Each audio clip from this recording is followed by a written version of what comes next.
It's 5 p.m. We'll call to order the committee of the whole agenda meeting on August 8, 2022. I see no appearances for this meeting. We'll move right on to administrative updates. The administrator seems to be out today, so we'll move on to attorney updates.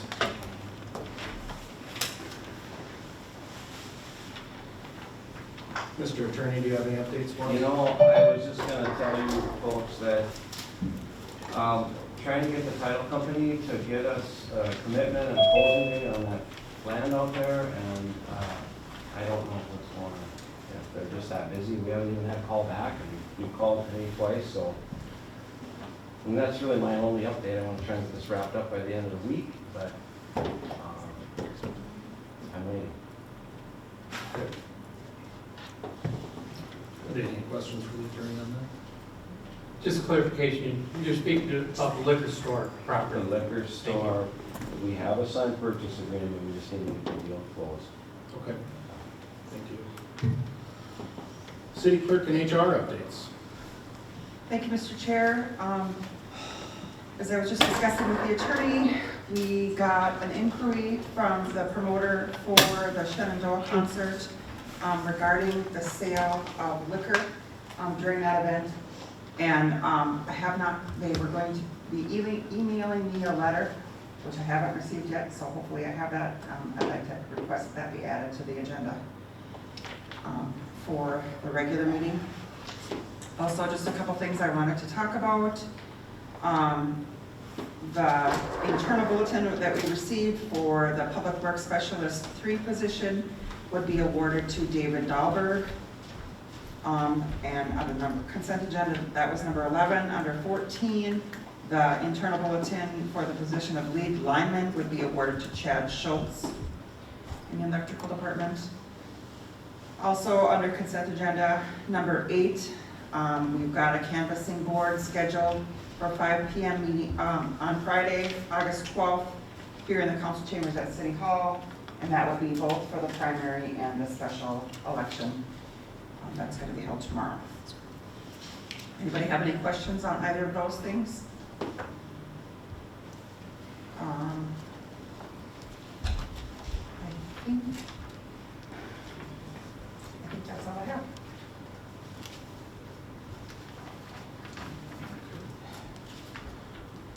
Next, finance director updates. Thank you, Mr. President. I was going to report, we did finally receive those invoices from the attorney Nowen for the recall and resign.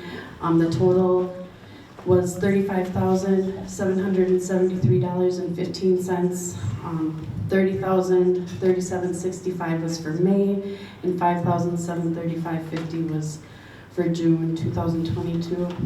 We're not anticipating any further invoices for this litigation. Is there any questions on that? Go ahead, Councilor Bowser. I guess I just have one question. Will we be using this attorney for helping us through once the special election has been canvassed? Will there be any items that we may need to discuss with him? I can't think of any. Okay. I mean, I think we got it from here. Okay. If something odd comes up, I get permission and call them, but I mean, Right, thank you. Okay, and then I was just we had a question from one of the counselors for new business item number 3, which is payment to Bolden Bank for the 2021-22 street improvement project. The remaining contract after this invoice of $13,832.50 will be $158,524. I usually put those in my cover sheet, and I missed that for this one. So the total contract for the remainder of the construction portion of the 21-22 street project was $175,000 that the council approved, I want to say in March of 22. And then we are city staff is going through the 23 budget and CIP, putting that together. Finance and budget will be meeting next week sometime. It's scheduled right now for Thursday, so hopefully if everything is okay, we'll meet on Thursday, August 18th. I'm really hoping that the council together as a whole can sit down and go over, like we did last year, our priorities and everything for 2023. So we should start thinking of dates to schedule that, sometime late August, early September.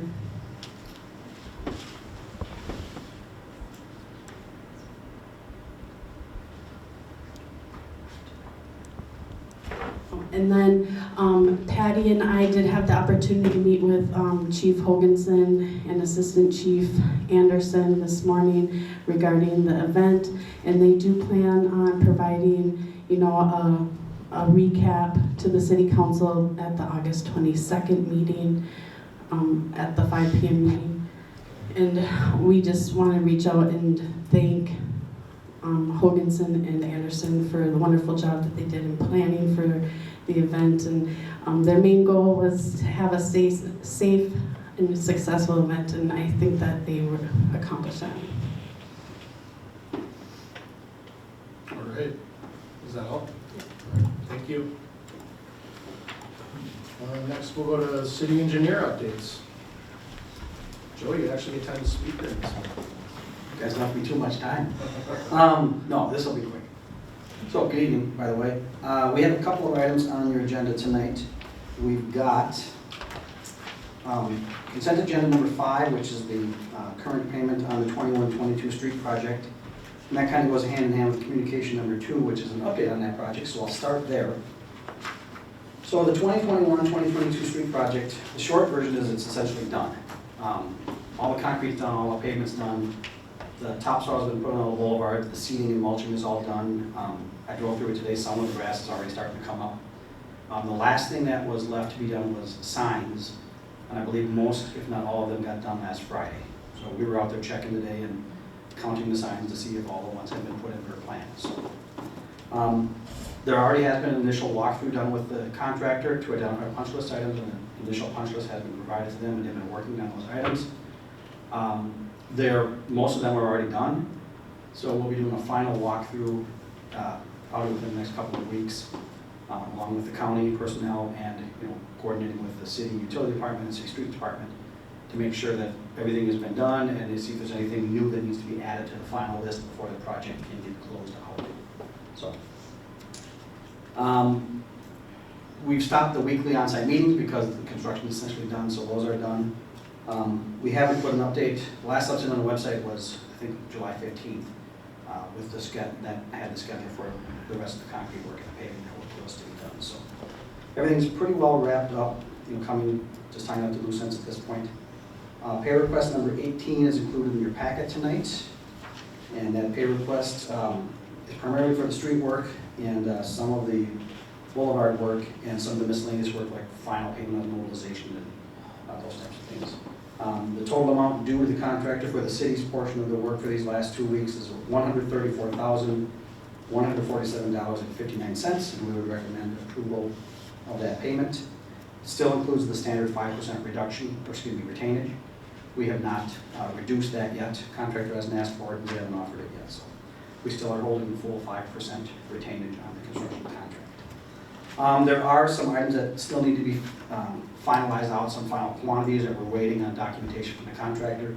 So there will be a couple more pay requests to go through as we work through these final quantity reconciliations. So this isn't the last payment by any means, but it's certainly getting closer to the end. So with that, I will try and answer any questions you may have.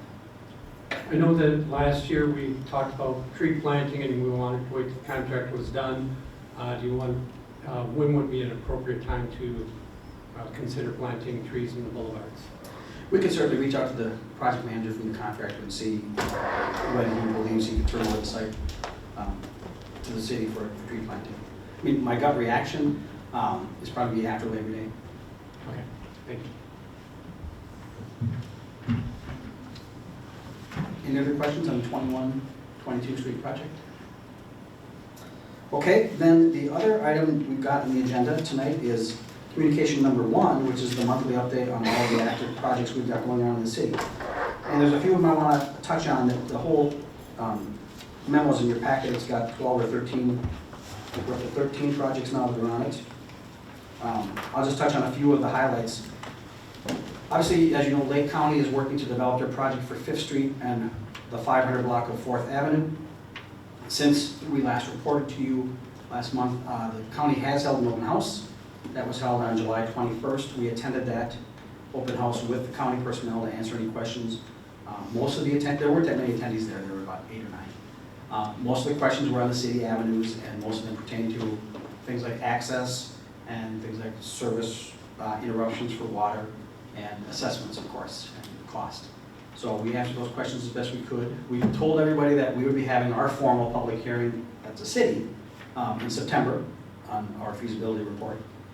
And then we also told them if they want to get a sneak preview of how things turn out at the end, they could come in October when we have the final public hearing on the 21-22 project. So if they want to kind of see how the numbers can change from the final, from the preliminary to the final. So, but we did tell them that they'll receive notices on those meetings and be invited formally.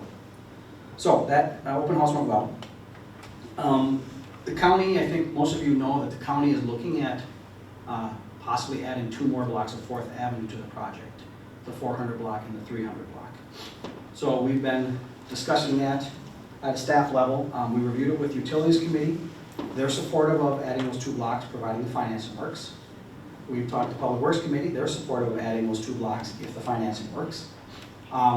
I know Miranda has done an initial look at the financing and thinks it would be feasible to make the financing work. She still has to officially review it with the Finance Committee, which I think is going to happen next week.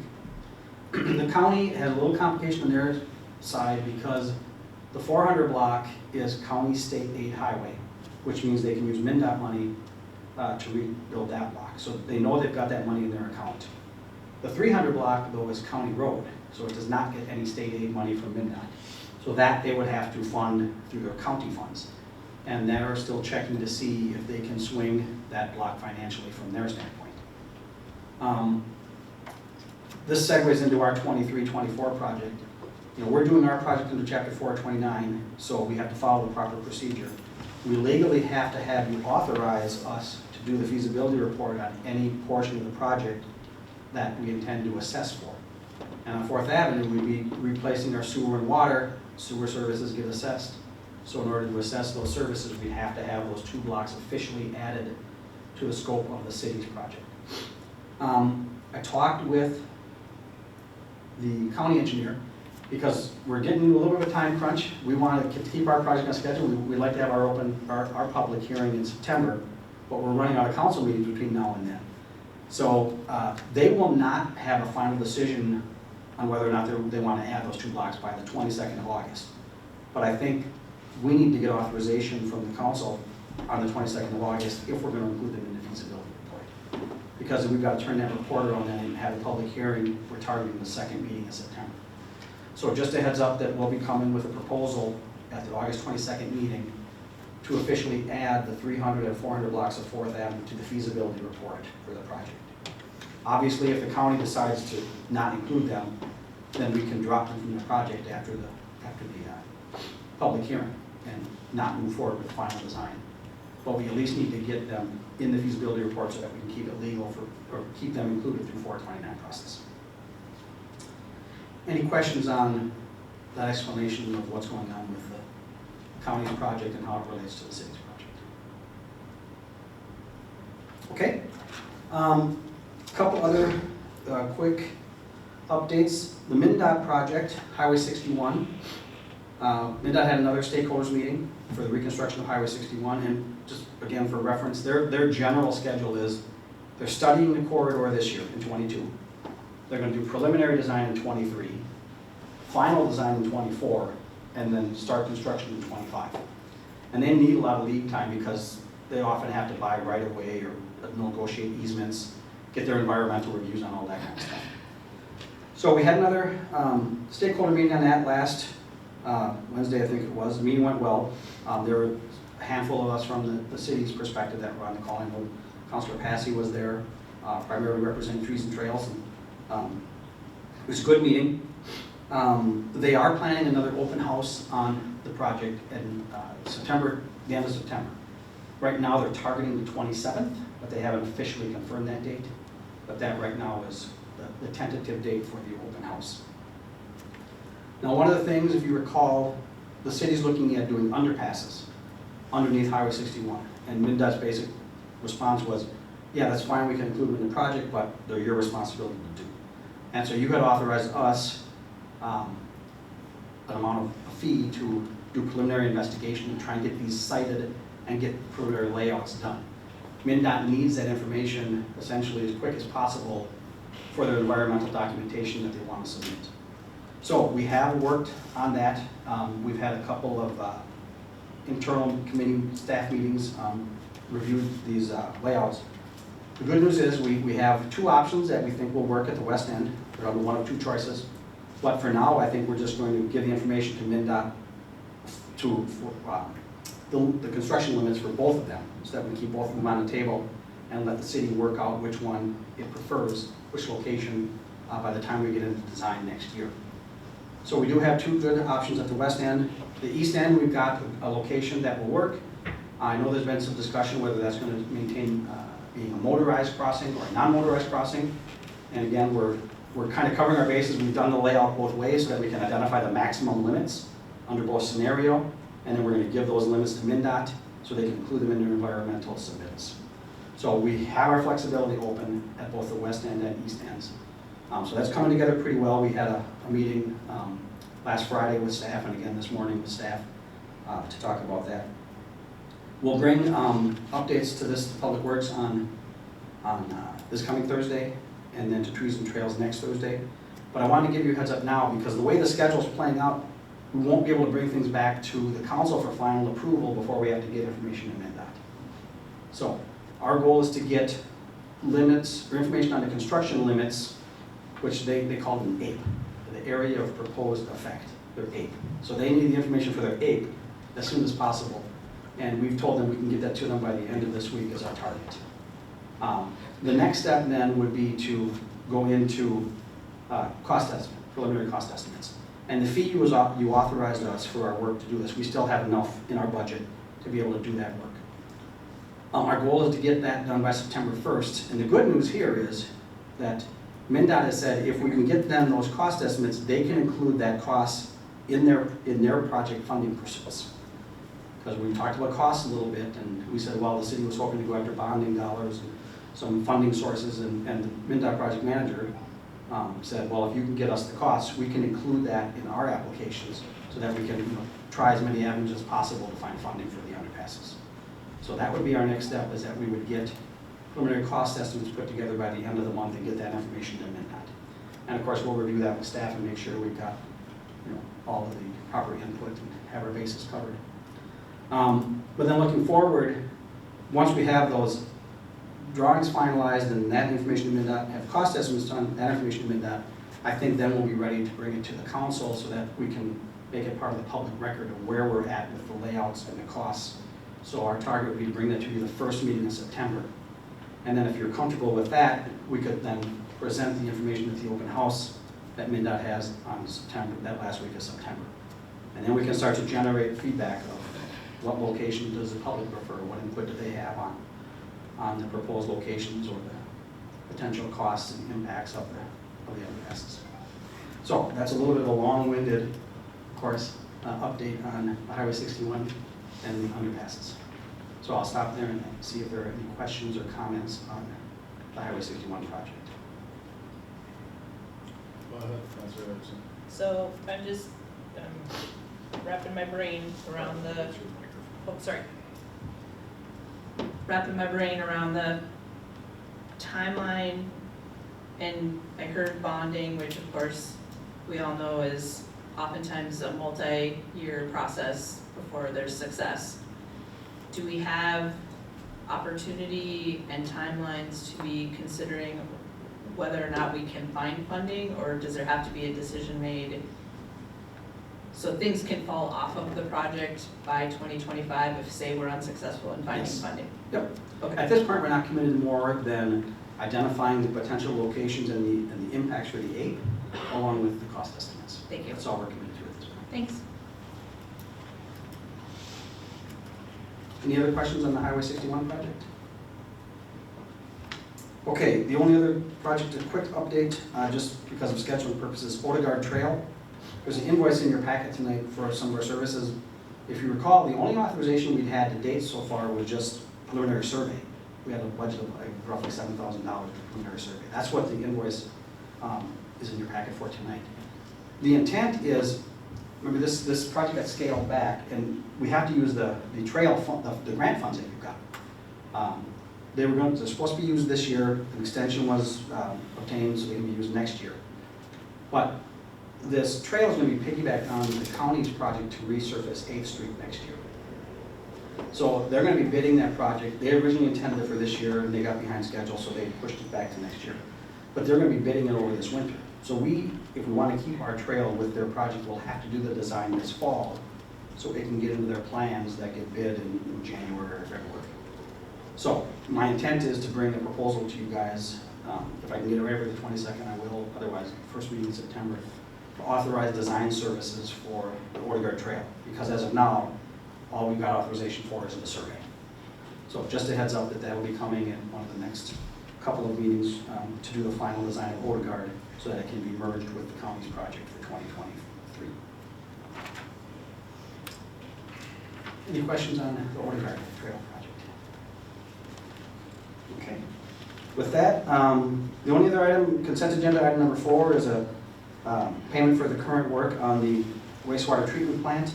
And I think there was a communication in your, memorandum and communication number 3 on the update of that. I don't know if Jen is on late or not, but I could try and answer any questions on that. That's not my bailiwick. That's more Brian and Jen that are doing that project. I know she gave an update to Utilities Committee last. I'd just like to let the council know that we do have some samples. Not sure where they're at, but on the conference room. If there's a little break here in between meetings, if you guys want to see the different samples of colors.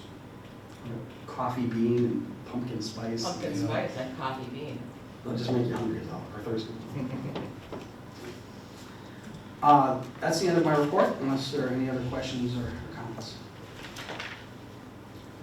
I don't see any, Joe. All right. Thank you. Very good. Thank you.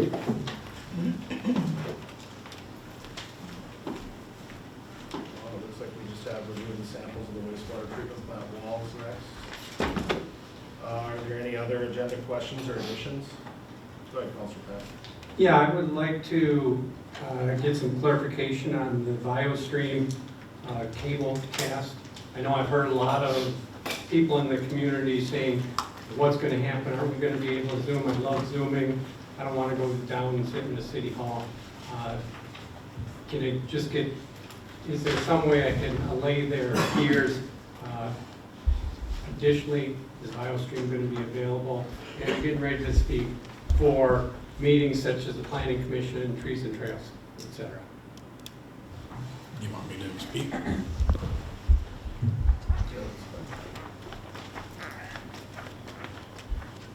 So my name's Jose Leon, Cable TV Coordinator. The VioStream server will allow us to be able to reach out to everybody, not just cable television subscribers. So we will be able to live stream our meetings. We'll be able to host them afterwards, so they don't need to be on YouTube. We can physically host them ourselves. We will be able to establish a Roku channel and a Fire Stick channel and an app on your phone that's built into the server. So that's what we're trying to do, and trying to reach out to get to all the community without having to rely on Zoom to get to everybody. So that's what the VioStream server will allow us to do. Thank you.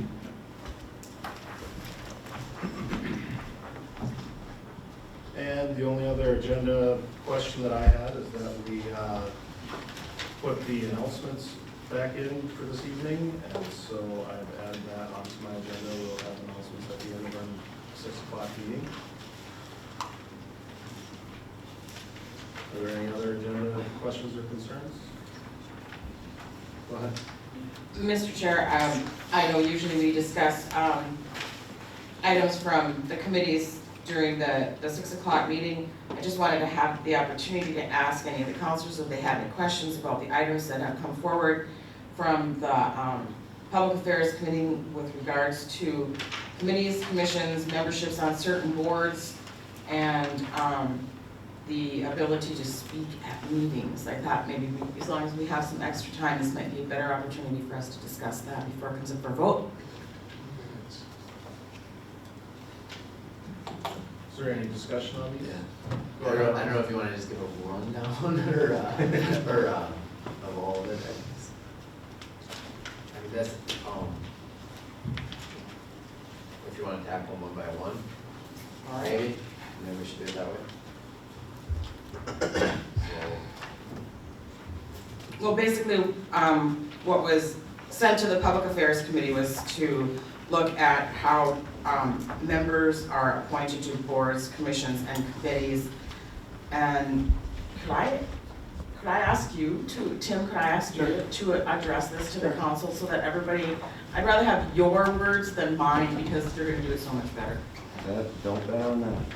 But just use your mic so everybody can hear you, thank you. Don't bet on that. All right, so.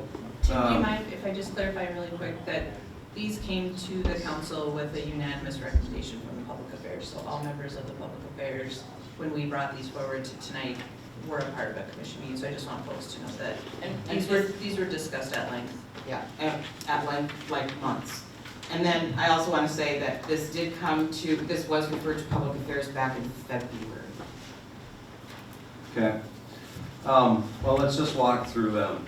Section 2.40 is let's call it the default rule for committee appointments in the city. It applies to all committees, commissions, boards, unless there's a specific rule in that section for a specific committee. All, meaning public works, public utilities, public affairs, public safety, personnel. Correct. Thank you. Yep. And there are some exceptions that are included, and we're going to talk about those next. But basically what this committee wanted to do was to give preference to what we'll call residents of the city for appointments, and then have a way that if you didn't get enough residents, and we call them domiciled residents because we need to define what they are.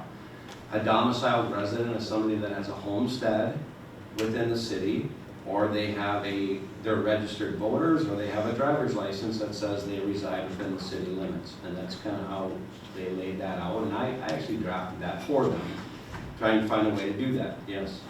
Am I a domiciled resident? Do you own a homestead within the city limits? Yes, I do. Then you're a domiciled resident.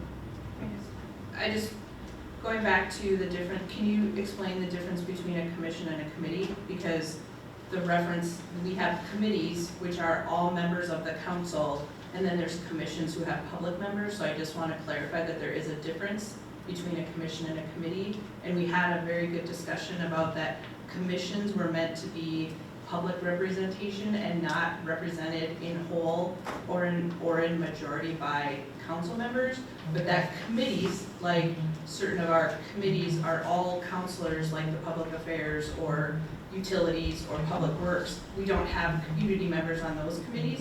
Those are our council committees, and then we have the commission. So I just, when you asked that question, I wanted to clarify that when we're talking about commissions, those are specific to those committees that have public membership. Does that make sense? It does, but this applies to all boards, commissions, and committees. Unless there's specific rules of who's attending. So for those committees, that don't have public membership, then these rules wouldn't necessarily apply because there isn't any outside membership for, say, residency. Does that make sense? Then those committees need to be specifically identified because they are not identified anywhere in the ordinance. And I mean, we can have those clarifications, but we have commissions and we have committees, and those are designated.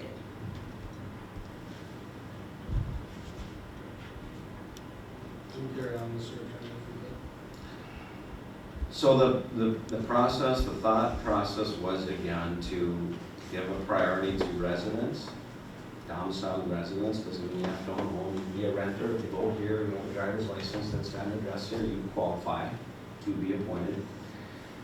If those folks did not apply, then if you own a commercial business within the property and reside in the 55616 zip code, you would be eligible. So that would cover people that own a business in town and live around the city somewhere in the 55616 area. If no domiciled residents or business owners apply, then you look to anybody in the 55616 zip code. So it's a great way to give preference to city residents, then to city commercial owners, and then to also not decrease your pool of available applications, because you can take from within the loan area. So that was really, that was one of the big changes. The second big change was that these applications now will come to the council for determination. The old process was that these would be recommended by the mayor, nominated, and you would vote on that. Now this council will have the opportunity to review all the candidates and to make nominations yourself and vote on them. So that's a significant change to the process that had occurred. We can make nominations ourselves now? Based on the applications that are received by, Okay. yes. And that, I guess that's my other quick question is, are they still meeting with the mayor? Or that's, I think, a problem, okay. Maybe I'm jumping ahead of myself. But, I think the designation that Derek is looking for is that public affairs, public works, those are all committees of the council. Yes. Council subcommittees. Well, they're, Committees of yeah, the council. yep. But it's They're all not, made up of councilors. it's not defined anywhere in here. And it is a committee of the city. This is all boards, committees, commissions. All. Doesn't that, which is, I think they were established, and you probably have to read back in council minutes where each of these committees were established. Each of the public works, public affairs, they were probably all, I mean, I'm remembering some of them, but not all of them, when they were established as council committees. So it probably would take some clarification. I would probably recommend that we clarify that in the ordinance language that says committees of the council. And we can do that. Yeah. And I don't disagree with that. Yep. That's fine, that's an easy fix. Right, because I think that, you know, it's likely just a misunderstanding of someone that is, put you in a category, but a newer counselor that isn't recalling the history. I get to ask one question because I'm not familiar with any board of the city. Library board, Okay. They're not committees, they're boards. they're boards, Okay. the HRA board, sorry. I know. North Shore Management Board. so are we gonna come back to that one? How are they gonna meet?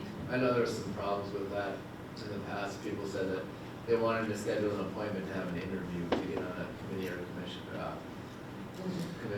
The process now is the council, and if you read down in here, there's a discussion about how that happens. The city will post it on the website, there's openings. I think it's posted for 2 weeks on the city website. Applications will be received, and then the entire set of applications go to you folks, and you get to all look at them and go to a meeting and make a nomination and vote on it. Okay. I mean, you will get, and can get in a situation where you'll have some downvotes, possibly. I mean, that's what happens with the process, but at least you're all gonna get a chance to see all the applications and make a nomination. I think that's what the intent was, so. This gives you that opportunity. We did limit commission membership to 1 council member only with this change. And again, I think, as Robin said, the intent is, and Kathy, this is to make public participation on commissions paramount. And you don't load them up with council members. I have a question on that one. So is there citizen appointed board members, or I mean, like planning and zoning used to have one? Okay, so that's gone. And Trees and Trails is down to one. Does that mean if someone is elected as a counselor, as I was, and I am a member of Trees and Trails, I have to resign from Trees and Trails to become a city councilor? And just to follow up, Attorney Costley did share with us that the League of Minnesota Cities has some pretty explicit explanations of commissions, and that was part of the recommendation, was that this was their recommendation as well, which is why I think we ultimately as a committee unanimously supported that change, where we had some really good discussion about it, and I think there was some difference of opinions related to it, but I think that recommendation by the league was something that certainly was important to me. I don't, Mr. President, I don't think you necessarily would have to resign, because most of the committee and commission appointments are at the beginning of the year. So even if you got elected as a council member, there's a possibility if you were already on that board, that they might make you the council rep for that board, am I correct? That would be up to the acting president. Right, but I'm just saying that you wouldn't probably have to resign until there would be more than one council member on that board, correct? If there was no other standing council member on that board. Yeah. So I'm just saying, that's what I'm saying, if they're already on it. I would they say might if be there were appointed, another, I would say you if know. there were another council member on that board, they might have the option to hop off of that board if, That person wants to, Choose? yeah, Yep. that's stuff that can be figured out. is that legal? I'm confused by the question. If you are on a commission, you are not a city council member and you're elected, first of all, you don't take office till after the first of the year. Right. You could be appointed as the council representative to that. If not, you would have to resign. Right. That's what I'm saying, that's what I'm saying, That's pretty I much. think that's generally. not to that point. Go ahead, Kathy. And just to clarify, sometimes our reappointments happen in the middle of the year, not at the beginning of the year. I think in the past, and again, now this is a whole different cycle, but the mayor had gone through in the spring and did appointments in like March and April. So I think there's just some timing issues. Ultimately, overriding is there cannot be two elected officials on a commission that has one. So however that's going to shake out, yeah.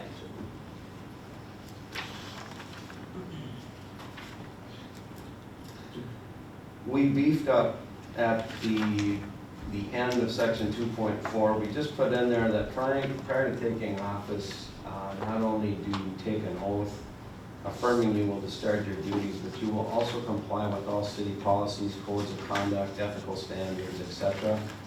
That should be obvious, but we put it in there anyway, so to remind people that you have that obligation, and also to disclose conflicts of interest, which we're going to handle differently going into next year with some disclosure. So that's section 2.4, all the catch-all. Yes? All right. There is a conflict of interest in that the president of council appoints members to the committees. And from previous information that you've provided us, it is a conflict of interest to appoint yourself to a committee. That was when the mayor was referring to the planning commission. But in this Appointing case, yourself as a citizen member of a commission, okay, is a different act than appointing yourself as a council member to a commission. Because when you appoint yourself as a council member to a commission, you're taking up a citizen position that's meant for the public, not for an elected official. I'm talking about public works and public safety, that you're appointing yourself to a commission. A committee, Committee, that's a committee, different. right. So you're appointing yourself to a committee which you're getting paid for, which would be a conflict of interest. But anybody would abstain Yeah. from getting paid. Well, that's not what we do, is we vote on people getting paid. We don't vote on people being appointed. Yes, we do. Yes, we do. Yes, Yes, ma'am. we do. I looked at the minutes from our, We would have say been yes. actually our March meeting. And we voted for the payment for attending these meetings. That would mean they have to be on the board. I mean, take- Sure. So, I think that's a given. What I'm saying is the president appoints himself to a committee, then he gets paid for. He abstains. And Yeah, we the have- council later goes to see it when he gets paid. Yep. Or remaining. I'm not understanding the question, I'm sorry. Well, sure. Well, for clarification, help me out, Patty, but I believe that it's in the charter that the president of the council appoints members to the council committees? Or is there an ordinance? I can't remember which one it is. It would be separate from what we're discussing right now. It would be with regards to how the council appoints members to its subcommittees. So that, it's council committees. So I don't know how you get away from not appointing yourself to a council committee. Oh, I'm sorry, I thought maybe you were gaveling me down, I'm like, I'm sorry. No, this is the actual statement that is where the council president is given the authority to appoint people to the council committees. And that's in the code.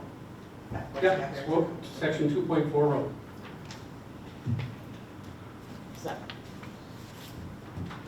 But we didn't discuss how the council was appointed, we discussed how the boards were going to be appointed. I think there's maybe some simple clarification we can do, which may be that we remove committees from this and we just talk about boards and commissions, because there is separate history and rulings behind the authority given to the council president to appoint whoever each year, so maybe that helps with some clarification.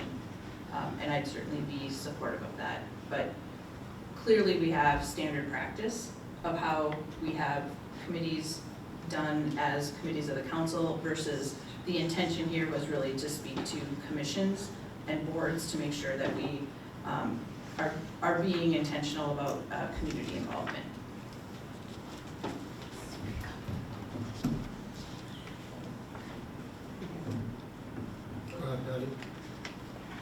We can talk further with the attorney and at another meeting, maybe even at staff meeting to further explain. I understand what you're saying. We can't hear. Microphone, please. We can meet separately, I mean, so that we're not taking up this whole amount of time to talk about this. But I think that I understand what you're saying, Derek. I also know that part of those committees are in the code to get paid automatically, and then we take separate action later that each individual doesn't vote on their own payment. So it's not an automatic that they would get paid. The rest of the council votes to determine if they get paid or not the individual person. But we should still take a look at that, and we should do that. I mean, we can sit down with the attorney and explain that, how that works. Thank you. Okay. I will talk about 2.46, because that one I think is pretty easy. That's the planning commission rules. That was changed from 9 to 7 members. And the other change in there, it does the same thing as far as qualifications, which is a domiciled resident gets priority, followed by commercial business property owners who reside in the 55616 zip code. And that's where it stops. And the thought process from the committee was people that are making planning decisions in the city should either live in the city or own a commercial business in the city to make those decisions. So that's why it doesn't include the greater 55616 area, pulling in people that don't have a vested interest in the city. Not saying their interest isn't vested, but they don't own property in the city that could potentially be affected by a zoning decision. So that was the reasoning behind that. And then lastly, 2.51, the HRA is just probably a clarification, but by statute, you have to be a resident of an HRA operating authority area. So you have to be a resident of the city to be on the HRA by state statute. And so that's a clarification. So, and then we did, I will tell you, they came up with some public comment guidelines. You have those in your packet, as well as a rules of civility guidelines, have you, for don't get anybody in the council meetings, stuff like that. But I mean, there are some serious things in there, and I think the but I was part of the discussion. There was a lot of good thought and a lot of good recommendations to have these guidelines, so in the future, if you want to speak, you know what the rules are, how to get in front of the council, and I think to the credit of the committee, they wanted to ensure that the public had an opportunity to speak, and that's why this came up. Any questions of me? And, Mr. Chair, if I might, Derek, I know you had some concerns and some questions, and we can certainly look at those before the second reading. We can make any changes before the second reading, and I think Patty had an excellent suggestion on asking Tim to clarify what's the council representatives and what's the city representative committees and commissions. If that would make you more comfortable, then we can do that before we have the second reading. I am concerned about not allowing a domiciled person, myself, be a member of a committee. Because there's already a appointed for the council representative on that committee. And that's where I feel that there's a council representative, not a council member, a council representative, which is appointed by the council president, to have another council member as a citizen member, not as a council member, but as a citizen of the community. That's where I strongly feel that is something that is a valid pursuit. Otherwise, you're lowering me below the people who live outside of Two Harbors in the 55616 area. You're barring me from participating. But as a councilor, you still get to participate because those committees and commissions only bring recommendations, make recommendations to the council, which is voted on by the council. So you still have the opportunity to go to those meetings and listen to what's going on, and then when it becomes something that the council votes on, that's what you're elected to do. Correct. And I have attended numerous planning commission meetings, as you know. Mr. President, I just have one last question. So what happens like if there's a lack still, even after all this, if there's a lack of commission members? Can't fill it, you can't fill it. You have to go Okay. forward with the quorum, what you have, and then have a quorum to act, and then there's no solution to that problem. Folks aren't bringing in people from Duluth to fill your commission, so Right. you run what you run. There's a possibility that we might need to discuss that in G. Maybe changing the amount of members, because we've struggled for 8 years to have a full commission, and I mean, we put the word out. There's a lot of people with the friends of the NG that have been on it, but for 8 years, I know we struggled to get people to be part of that commission. So I mean, maybe that is something that before the second reading too, that we want to review that number. It seems like 4. I'm being honest, unless we can get some more interest out there, like that 4 would be a quorum there. I think we've had some of that discussion, and I think that was why we looked at planning and zoning specifically at 9. Rec board used to be at 9, I think about 4 years ago or so. It went from 9 to 7 because we couldn't fill a quorum as well. But I think those recommendations coming to the council would be really helpful to change the members of the committee. Is there any flexibility with that, like saying a minimum of 4 and maximum of like 7? Can you do that or not? I prefer to. You wouldn't have 4, you'd have 5 or 7. 5 or 7. Okay, members, okay. Mr. Chair, thank you for letting us have this discussion now rather than during the vote. I appreciate your indulgence. Absolutely, it was a good use of time. I appreciate you guys doing it now too. I do want to share, we did change the rec board without going through some, I mean, that went separately, we didn't do a giant, so I mean, if there was a future, it doesn't have to necessarily be right along with this, we could review the Ed and G at some future point, bring it forward individually too. Is there any other questions or comments or concerns about the agenda before us? One quick question. This is all boards, commissions, committees. Does it also apply to the library board, which is a separate They have their animal? own rules. Yeah, They're in the that's- charter. That's a whole different animal. Okay, thank you. All right, if there's no other questions or concerns, I'll look for a motion to adjourn. So Second. All those in favor? Aye. Aye. Motion carries, we adjourn.